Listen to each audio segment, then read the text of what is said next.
Salut, c'est TheBook. Aujourd'hui, on va parler d'autonomie électrique portative. On va parler aussi des générateurs solaires.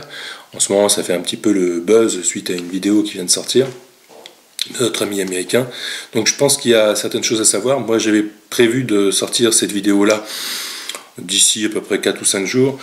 Donc du coup j'ai accéléré un petit peu les choses parce que j'ai vu des personnes qui étaient très intéressées, qui découvraient la chose et qui étaient prêts à faire chauffer la carte bleue sur Amazon pour acheter un équivalent. Donc je pense qu'il y a quelque chose à savoir avant de faire quoi que ce soit. C'est pour ça que je me dépêche. Moi j'ai découvert les générateurs solaires. Le nom n'est pas encore bien défini, vous la trouverez sous Powerbank ou tout un tas de dénominations. Wittgenstein, je vous mettrai donc le lien vers sa vidéo, il y a à peu près 6 mois au moins, nous avait montré un matériel qu'il avait obtenu, l'équivalent de Jack Berry en 500 watts. Tout simplement, comment dire, il y a des choses qui sont très positives dans ces produits-là et des choses qui le sont un petit peu moins, donc on n'a pas tous les mêmes attentes ni même les mêmes connaissances. J'ai un petit peu bossé le sujet, donc je vais vous dire ce que moi j'en pense. Pour faire simple, ce type de produit-là, il y en a une multitude. Il y en a une multitude sur Amazon par exemple, ou même ailleurs, mais c'est sur le site Amazon que vous en trouverez le plus. Généralement, ils viennent principalement de Chine. Il y a un leader et puis d'autres moins connus. Les leaders, c'est Sowaki. Et ce type de produit-là, souvent en 500 watts, c'est destiné plutôt à un usage pour ceux qui vivent en van. Donc c'est parfaitement adapté puisque dans leur van, ils n'ont pas besoin d'une très grande puissance. Ceux qui vivent en camping-car, eux, ont déjà, vous savez, des petites cuisines, des choses comme ça, des chauffages, enfin, ils ont besoin d'une puissance énergétique plus importante. Donc déjà, c'est pour ça qu'il y a des gens qui sont satisfaits et d'autres qui le sont beaucoup moins. Pour une maison, est-ce que c'est adapté? Le fait que ce soit à la fois léger et très compact et que ça contient à la fois, parce que le panneau solaire n'est jamais fourni, mais le régulateur de charge, la batterie qui est toujours en lithium-ion sur tous les modèles, et donc en général le régulateur c'est toujours du MPPT, pour recharger du lithium c'est quand même mieux, voire même obligatoire, et ensuite donc l'onduleur, celui qui va convertir en fait le 12 volts en 220 pour nous en Europe. La plupart ont des prises universelles et puis par contre c'est très déconseillé de brancher quoi que ce soit dessus. Il faut acheter séparément des adaptateurs pour avoir donc des prises rondes européennes. Donc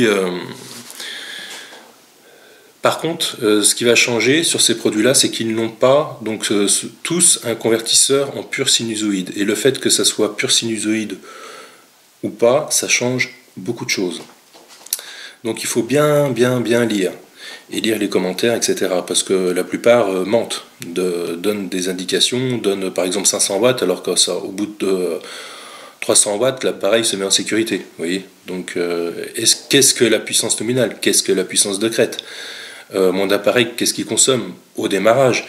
Tout ça, c'est très important. Il faut comprendre comment ça fonctionne avant de faire son choix, au risque d'être déçu.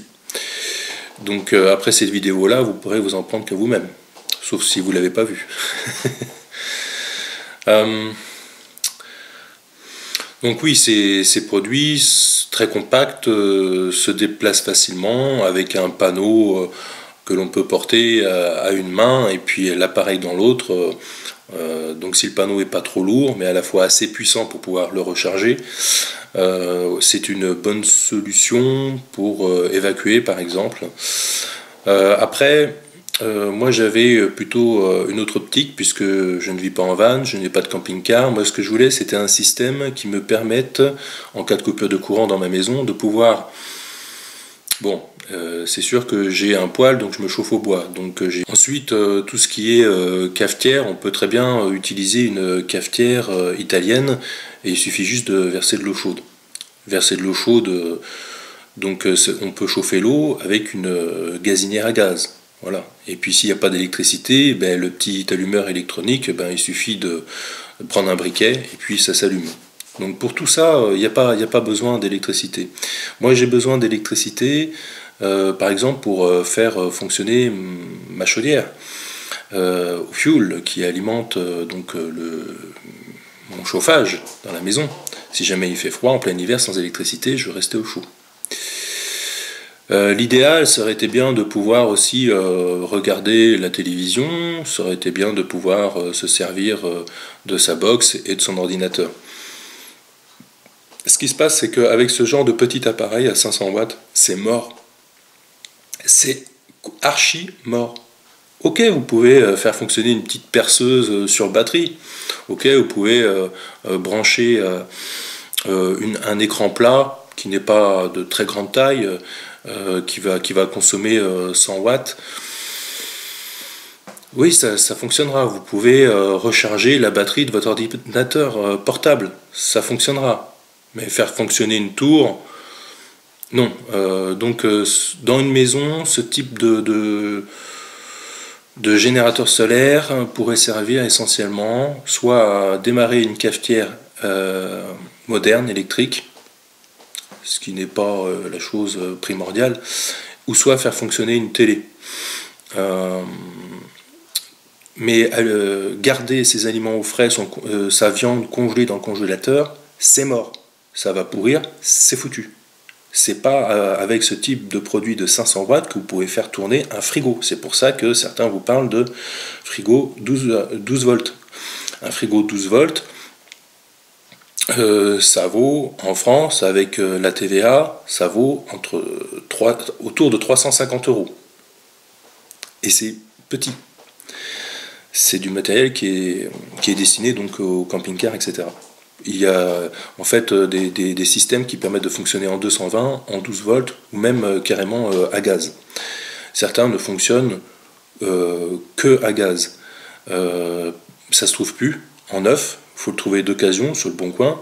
Moi j'ai regardé, il n'y a rien autour de chez moi, voire même très loin, plutôt à la périphérie, à l'autre bout de la France. Donc j'ai fini par abandonner l'idée. Camping gaz, ce genre de choses, j'ai abandonné. C'est devenu trop ancien et trop rare.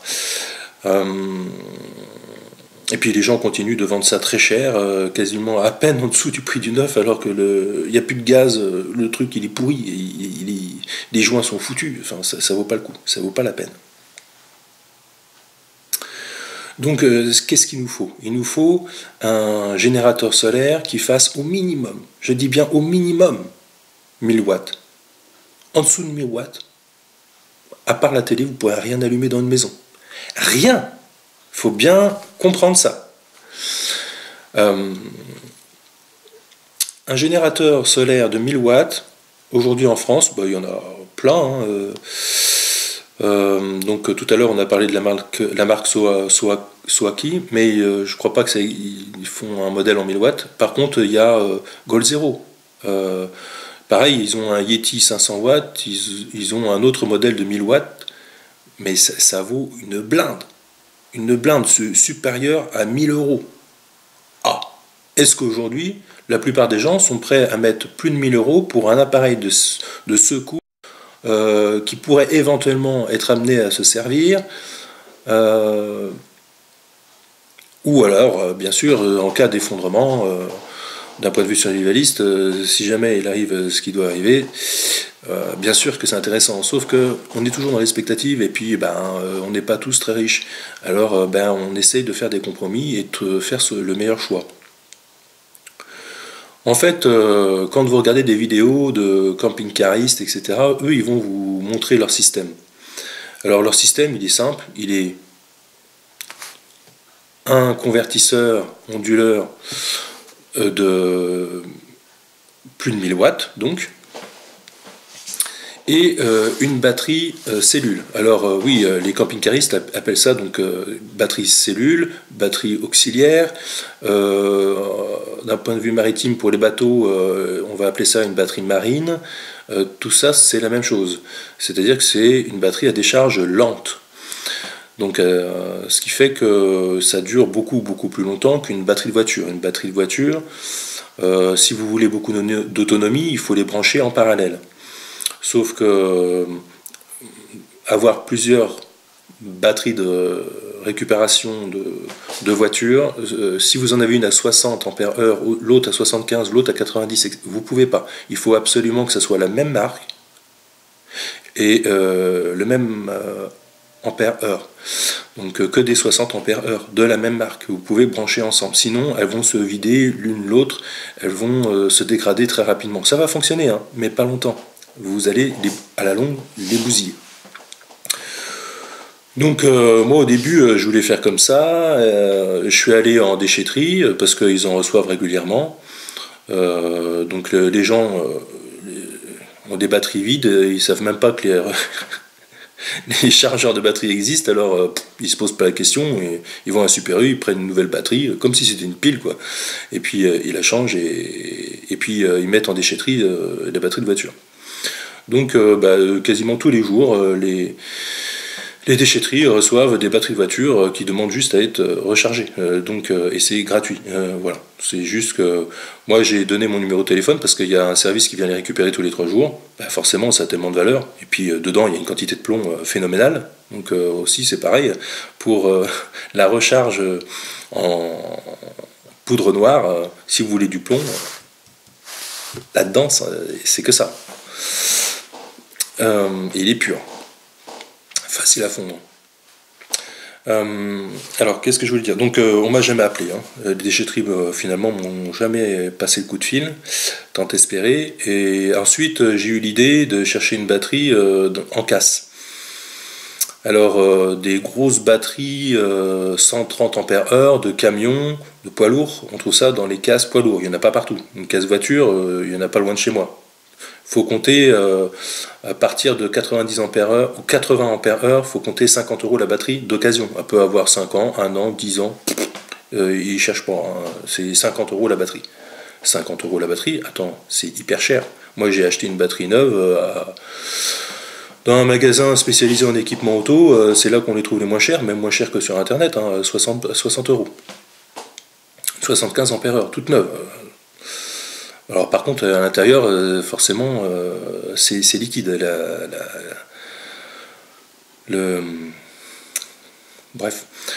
tout ce qui est acide etc c'est liquide à l'intérieur. Alors il existe donc en batterie lente à décharge lente le système AMG. C'est ce que j'ai, c'est ce qui coûte le moins cher et on arrive à en trouver d'occasion sur le bon coin plus facilement. Alors le top c'est les systèmes à gel qui ont 40% d'autonomie en plus, qui sont peut-être un petit peu plus légères et surtout qui vont avoir un nombre de cycles de rechargement 5 fois supérieur. On parle de 250 cycles de décharge totale pour de l'AGM et pour 1200 pour le gel. Donc c'est normal que ça coûte plus cher. Il faut faire très attention parce que oui, sur le bon coin, il y a des gens qui vont vous vendre pareil, juste en dessous du prix du neuf, des batteries qui sont complètement en fin de vie, quoi. Ils n'ont juste pas conscience de ça. Et quand vous leur faites remarquer, ils le prennent mal. Donc en général, on trouve un compromis sur quelque chose qui est pas très loin de chez vous. Moi j'ai trouvé ça vraiment juste à côté de l'endroit où je travaille. En ce qui concerne le convertisseur, donc tout le monde connaît les convertisseurs qui existent depuis 30 ans au moins, si c'est pas plus. Donc celui-ci il a la particularité d'être à l'intérieur d'un boîtier. Il a 2 prises, il a un lecteur, un cadran LCD qui vous donne des informations sur les tensions d'entrée, les tensions de sortie, sur la puissance demandée, etc. Donc c'est super intéressant. Livré avec ses cosses, c'est avec du fil qui fait 10 mm². ventilé, tout, beaucoup de sécurité. Il y a derrière donc 5 fusibles, c'est même livré avec des fusibles de rechange de 5 de 50 ampères. Donc non, c'est... Alors je vais vous mettre une photo de la marque qui est le plus vendue. C'est un nom, c'est imprononçable. Là, ce que j'ai, c'est bon, c'est Bestech, c'est la gamme un petit peu en dessous. Bon, tout ça, c'est du chinois, mais il y a quand même une marque qui se distingue beaucoup plus que les autres. Tous les camping-caristes ont quasiment tous la même marque, ils en sont très satisfaits. Bien sûr, ce système-là, avec sa poignée, est transportable, il pèse pas lourd. La batterie, elle, par contre, vraiment pèse très. La batterie AGM, c'est pas une plaque de plomb, de l'acide, une plaque de plomb, de l'acide, une plaque de plomb. Là, c'est quasiment que des plaques de plomb.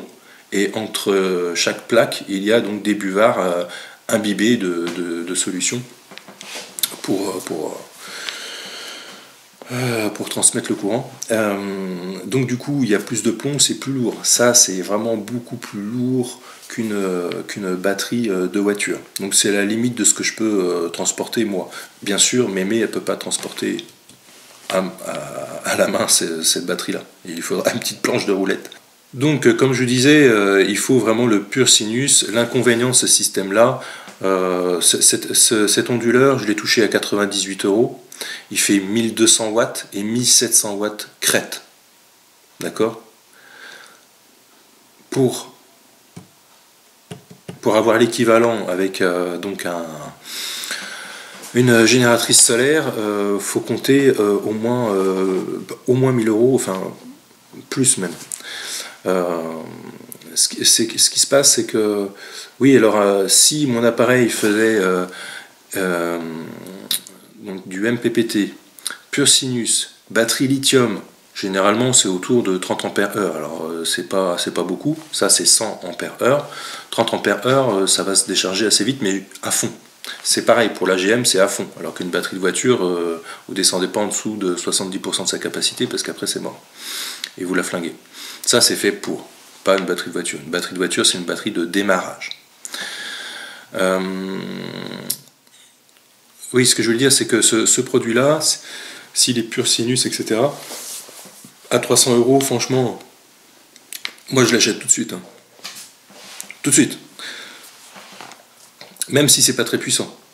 C'est juste qu'en France, ça existe et ça coûte 600 €. Et à 600 €, pourquoi ça coûte ce prix-là, je ne sais pas, mais c'est le prix du marché. C'est vrai que chez nous, il y a des taxes, mais pourtant, les Chinois, il n'y a pas vraiment de problème, je crois. C'est pas taxé comme je sais pas trop, mais les produits américains ils sont pas vendus le même prix aux États-Unis qu'en France. Hein.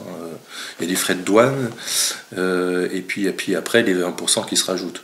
Donc en chinois, soit ça coûte 600 € pour du 500 watts. C'est-à-dire que du 1000 watts, ça coûte 1200 € en France. 1200 €. Le Jack Berry, là, à 300 € aux États-Unis. Si l'année prochaine, en effet, il arrive à 220 volts, 50 Hz, je pense qu'il sera peut-être au même prix que les Chinois, à 600 €. Je pense. Et si jamais ils sortent un modèle de 1000 watts, eh bien, il sera peut-être à 1200, ou alors en promo, prix barré, 999 € en 1000 watts. Voilà. Donc là, le compromis, je vous dis, ça vaut 98 €. Ça, je l'ai acheté d'occasion sur le Bon Coin à 70 €. Voilà, donc pour quelque chose qui est aux alentours de 170 €, eh bien j'ai quelque chose qui est supérieur à 1000 watts, mais par contre, l'inconvénient c'est que je ne suis pas pur sinus avec ça. À ce prix-là, c'est pas possible. Un convertisseur de plus de 1000 watts pur sinus, faut lâcher 300 €.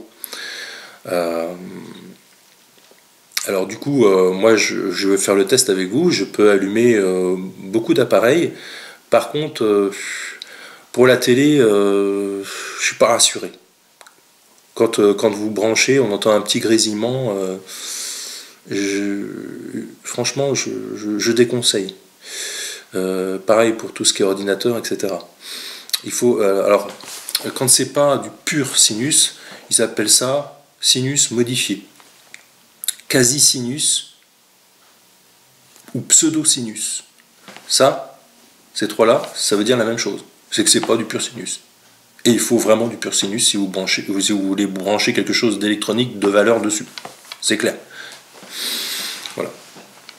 Parce que ça va peut-être marcher 5 minutes, mais à mon avis, le risque que ça claque votre appareil en fonctionnement, le risque est très élevé. Très élevé. Donc, moi, ce système-là me permet de pallier au plus urgent, c'est-à-dire avoir du chauffage, faire fonctionner mon frigo, avoir de l'éclairage. Voilà, et c'est déjà pas si mal. Vous voulez que je vous donne une petite astuce pour savoir si votre appareil est pur sinus? Je vais vous montrer. Ce type de cafetière moderne, Tassimo ou Nespresso, ça demande du pur sinus pour démarrer. Donc je vais vous faire la démonstration. Je l'allume. Donc elle est branchée dessus. Voilà. Hop.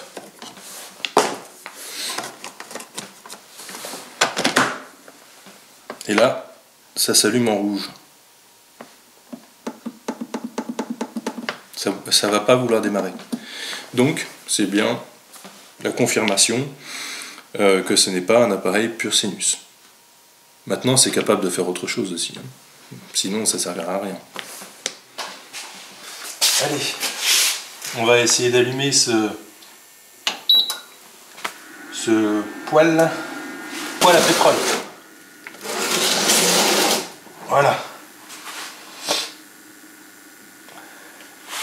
Donc regardez bien ici.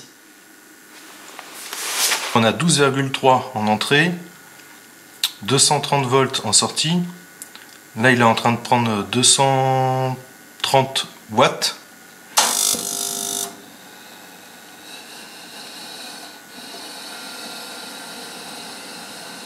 Ça y est, l'étincelle s'est fait. Il est allumé. Et on a le ventilo derrière qui souffle la chaleur. Et donc là, on voit clairement que sur notre appareil, ça descend donc à 21 watts maintenant. Donc on va avoir une grosse autonomie. C'est surtout au démarrage que ça prend du jus.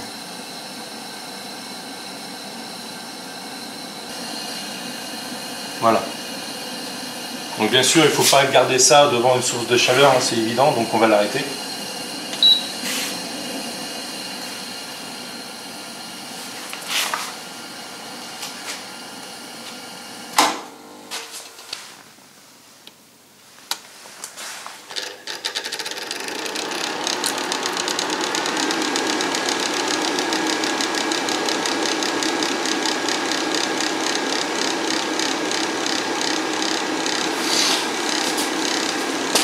Donc là, c'est celui-ci qui fonctionne. Côté, il fait 1500 watts. Donc on va allumer que la moitié de l'appareil. Donc lui, voilà, il chauffe. Vous l'entendez qui souffler. Donc je vais l'éteindre.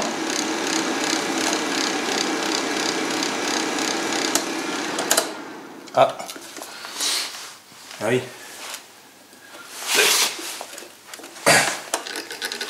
Regardez bien, les puissances. 18 watts, je le mets en haute puissance. 691, 739, 760.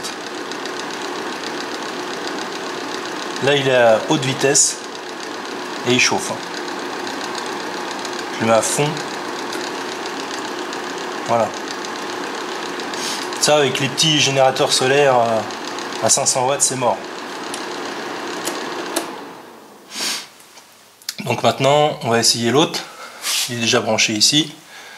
J'allume. Vous voyez que la puissance, tac, je le mets à la moitié, j'appuie ici. « 700 watts. Donc je suis à pile, je suis à la moitié. Je vais pas appuyer ici parce que sinon il va se mettre en sécurité. Puisque 1500 watts, il pourra pas le supporter. Il y a beaucoup de sécurité, il y a tout un tas de voyants et puis un manuel en français en plus qui vous dit pour tel voyant de sécurité, qu'est-ce que ça indique, qu'est-ce que ça veut dire. Voilà. La petite ventilation que vous entendez là cette fois-ci, ça vient de lui. Parce que derrière, donc il a un ventilateur pour le refroidir.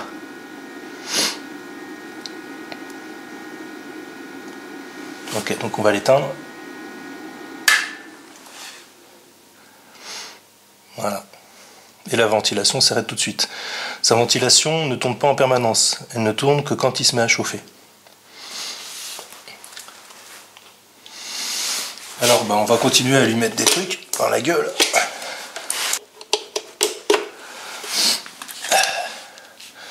Donc ça c'est une scie sauteuse.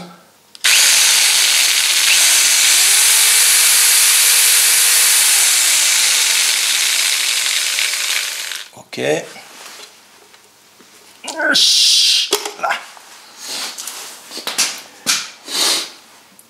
Ça fait combien ça? Ça fait 500 watts. Ça, il n'y aura pas de problème. Mais c'est pas sur batterie. Hein. Donc ça, c'est puissant.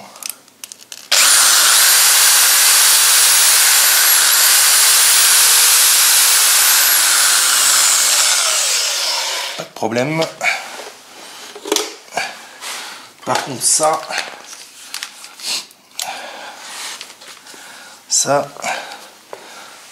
ça fait 950 watts.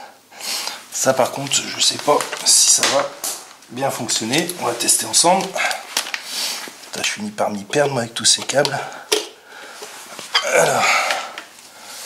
Donc ça c'est une meuleuse, disqueuse, comme vous voulez. Attention.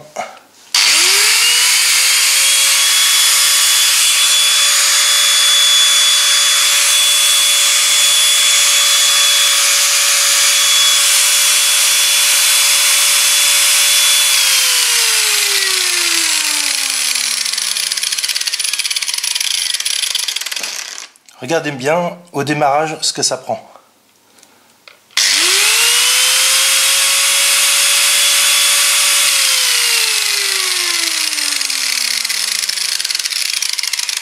Vous avez vu, au démarrage, il faut plus de 700 watts pour démarrer, et après il redescend à 400.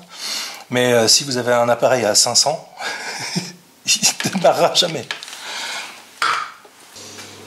Oula. Faites pas attention, je ne suis pas une fée du logis. On va mettre comme ça. Le micro-ondes. Donc on va le mettre en route.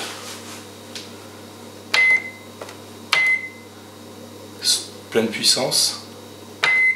Merde. 30 secondes. Marche. Regardez bien là.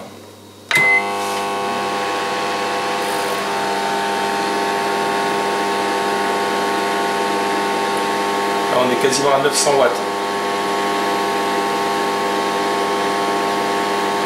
Il est à fond, à 100% de sa puissance, le micro-ondes.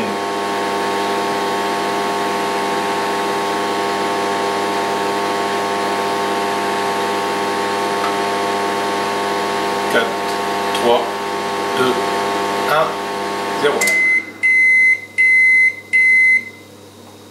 Voilà. Test réussi. Maintenant, on va tester le grille-pain. Donc le grille-pain, je l'ai changé il n'y a pas longtemps. J'ai vu que la plupart des modèles étaient à 1200 watts. J'ai pris celui à 800 watts. Et en plus, c'était le moins cher. Donc là, puissance 4.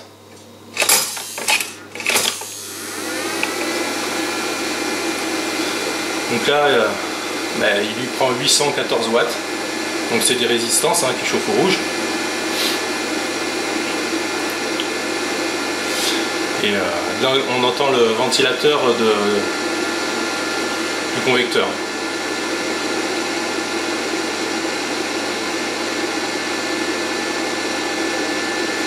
On voit que la batterie baisse un petit peu à 11,4.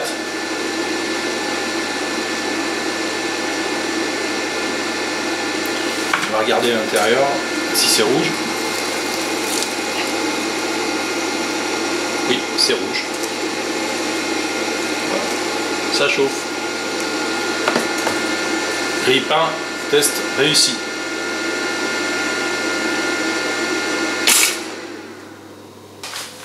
Donc là, c'est un frigo qui est balèze, hein. Il est plus grand que moi, il fait au moins 1m90. Et donc là, c'est le frigo, puis ça c'est un congélateur. C'est un beau petit bébé, hein. Ça prend du jus, hein. Donc on va le débrancher. Écoutez le bruit. Allez.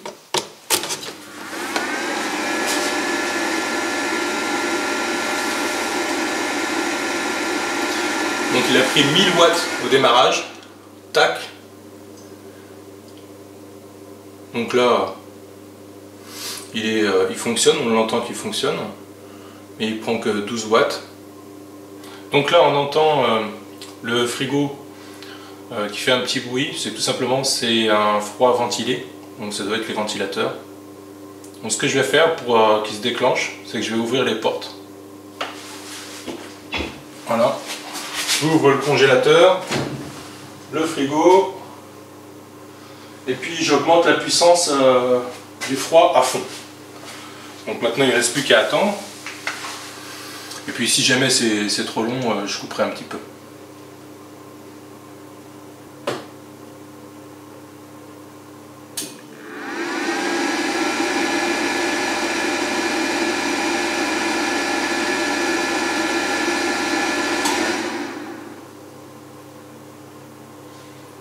Voilà, donc il s'est mis en route, il a tout de suite pris 1000 watts pour lancer son moteur pour compresser le gaz.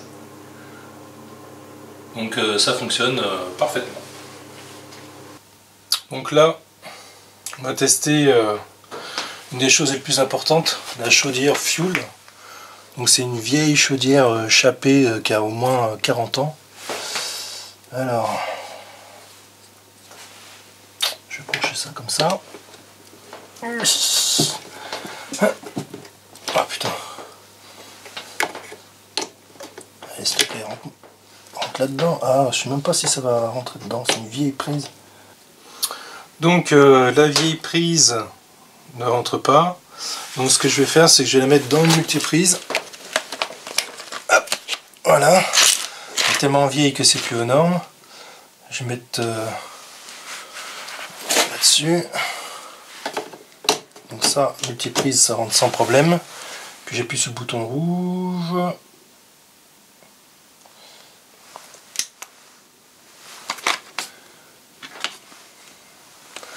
Normalement c'est bon.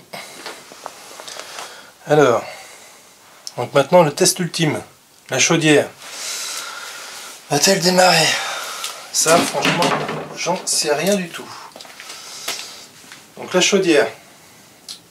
La vieille chaudière Fuel de 40 ans Chappée va-t-elle démarrer? On va le savoir tout de suite, ça serait super. Allez.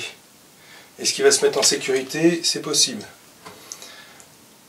1, 2, 3, c'est parti.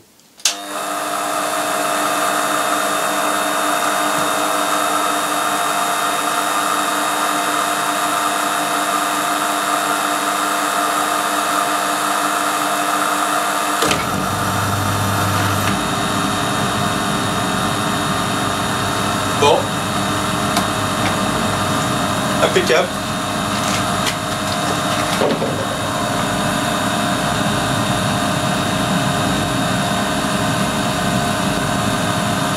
Ça chauffe.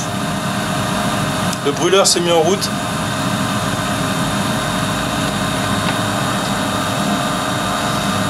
Là, il est en train de prendre 216. Tout à l'heure, elle prenait 400. Bon ben ma foi. impeccable. Je vous montre hein, la prise. Voilà. Et dessus, la batterie, elle est là. Donc il n'y a pas de fake. Hein. Je ne savais même pas ce que ça allait donner, je l'ai fait en direct. Ça fonctionne impeccable. D'ailleurs pour le prouver, ben, je vais l'éteindre. Voilà. Donc je peux avoir du chauffage. Mais aussi surtout bah, de l'eau chaude pour se laver. C'est mieux une douche à l'eau chaude. Voilà, donc celui-ci fait 80 watts. Je l'ai payé il y a 10 ans 150 €. Et aujourd'hui on en trouve à 100 watts pour 100 balles.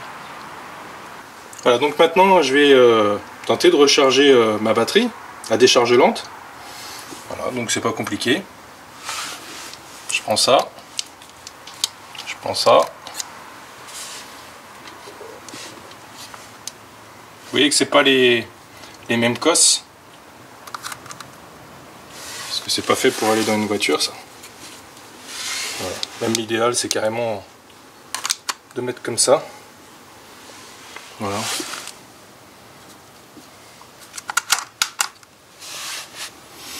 Donc évidemment, hein, jamais se tromper, le plus avec le plus, le moins avec le moins. Généralement, but de face, la borne plus est toujours à droite, ça évite de se tromper. Et puis, alors même si c'est pas un MPPT, ben lui ça l'empêche pas de recharger. Hein. Donc là, il envoie 0,7 ampères, le panneau solaire sur les batteries. Voilà, il fait pas très beau, on est en hiver. Donc là ça charge, là la batterie là, est à 13 volts et puis il va charger jusqu'à 14 volts et puis après il va s'arrêter tout seul, il va se réguler. Voilà, donc par quoi conclure? Bon, déjà si vous voulez la marque de mon convertisseur c'est Bestech. Si vous voulez le modèle, enfin je sais pas, vous vous démerdez, ne me demandez pas de lien, c'est pas un placement de produit, donc ça sert à rien d'assister, je ne donnerai pas de lien. C'est quand même assez facile à trouver. Après ce modèle là il vient de sortir, il est sorti cet été 2019. Donc j'en suis satisfait. Comme beaucoup de choses pas chères, c'est pas parfait. Si vous voulez quelque chose de parfait, bah, claquez 1000 €. Et puis là, vous aurez un super produit. Bien sûr, j'ai pas testé pour ce qui est lave. De toute façon, j'ai pas de lave-vaisselle, mais de lave-linge. Le lave-linge, ça sert à rien. C'est beaucoup trop puissant, donc ça sert à rien de tester. C'est évident. Je vais claquer un fusible pour rien. Donc, voilà, donc écoutez, réfléchissez, voilà, avant de cliquer sur ajouter au panier. Étudiez vos besoins et puis faites en fonction parce que chacun est différent, donc ça sert à rien de dire oui je suis d'accord, oui je suis pas d'accord, c'est différent pour chacun, donc voilà. Et ok, donc je vous dis à plus tard pour une prochaine vidéo. Ciao.